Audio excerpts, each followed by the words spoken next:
Cancel culture has been one of the most socially powerful tools used among this generation. It has caused those who are considered significant to be held accountable, and unfortunately, others to be ruined to no return. Those in high social status of positions or influence of power are set at ease, behaving in the way their influence would deem acceptable. However, among us are held in moral prison without reprieve to redemption. I've seen the last several years of people of economic status be brought down by cancel culture and social opinion. The once untouchables have been humbled by the everyday citizen who finds disgust in their immorality or their actions and thought processes. Cancel culture is detrimental use of social shunning in our society. To better equip you in what I'm saying, I will first explain how it promotes the following of the social majority as to what is or is not normal and moral. Second, explore how it lends the false narrative that we as human beings can improve upon ourselves and grow. Lastly, I want to allow you to discover that we as people have to be allowed in an evolving space to grow in our humanity. In our society, there have been many advances in the ways we communicate and interact, and one thing has been also evolving are the ideas of what is and what is not deemed socially moral in our speech and presentation of ourselves. Cancel culture, also known as the call-out culture, has promoting the take inventory of our moral compasses, but also pushes a herd mentality to the object to what the majority says instead of truly our own evaluations. The issues that constantly seems to be hitting us are what's right and what's deemed wrong in the eyes of certain groups. Takes range from the severe in politics to the more minuscule in today's pop culture of entertainers and fans and social media followers. Recently, Sean Combs has been the mogul to be canceled through various lawsuits detailing devious and salacious acts, as well as abuse claims from his past lover. None of these have been in a court of law and been in trial. However, it is clear and understood in view and attitude towards him that the once highly esteemed mogul is now done and canceled, and the attitude towards him. Now that is a situation that would, by all accounts, seem totally fair assessment to cancel Mr. Combs. There are other situations that do not hold a high toll or to our society's moral compass, and yet those individuals are stricken down just as severely. Those are victims of cancel culture that, due to having a difference in opinion than those seen as the popular voice of the pack, this causes an unnecessary shunning and casting aside simply to execute and strategize social power that upholds a targeted manipulation. Some believe that if you're a student on scholarship, you don't appreciate your education because you haven't had to provide for it. Some students may have had a bad view of students who were given entry to top universities due to affirmative action.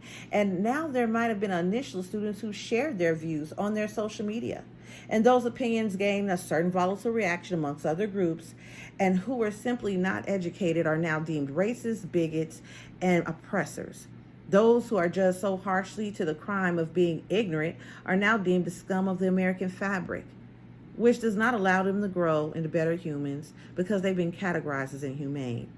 A 2023 article on Britannica Pro and Con, where they're known for their statistics on the top issues of the day, states that cancel culture leads to more violence and threats, even worse than the original offense. Obviously, there are positives and negatives to this call-out culture that can either be transcending for us or decapitating to us all as a whole. However, can we continue to recognize the manipulation separate from the advocacy? Cancel culture may lead us to false truths and despair and psychological hurts that will have us reject one another from our moral, spiritual, and intellectual possible growth. Does this cancel culture even allow us as individuals a safe space to grow in our thoughts and beliefs?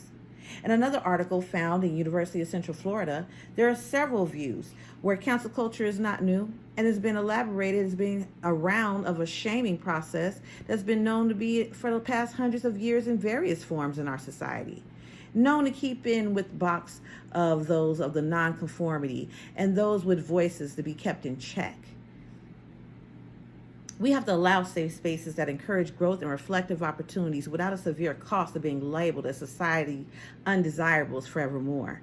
And as for mentioned on the website of University of Central Florida, the internet heightens that power of collectively marginalizing a group of individuals who before would have just been the minority.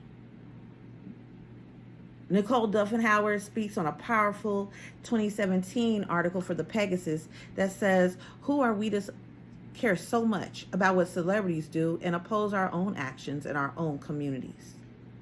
While cancel culture can be hurtful to our society, not allowing a space to grow at times can impact us and have none where there used to be a redeeming sector of the concept as a whole.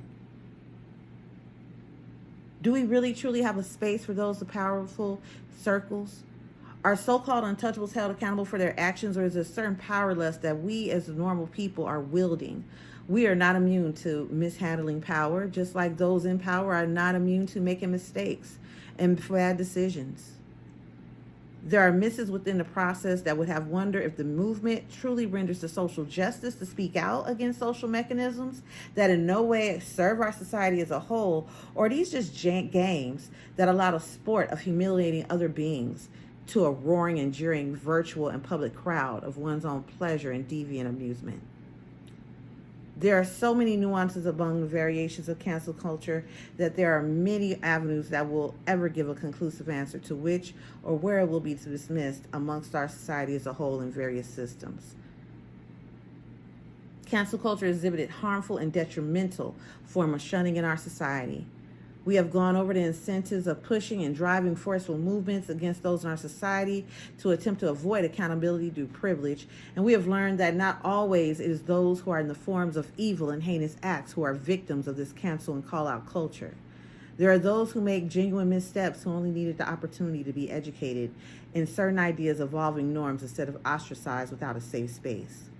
Although we have to maintain a firm grasp on our moral compass among our society to ensure our lives are full and rich for us all, in the most fulfilling ways there are abundant of joy and hope, we have to make sure that we do not become the hate we are on a mission to destroy. Let us not become the evil reflection in the mirrors of injustice that we claim to abhor.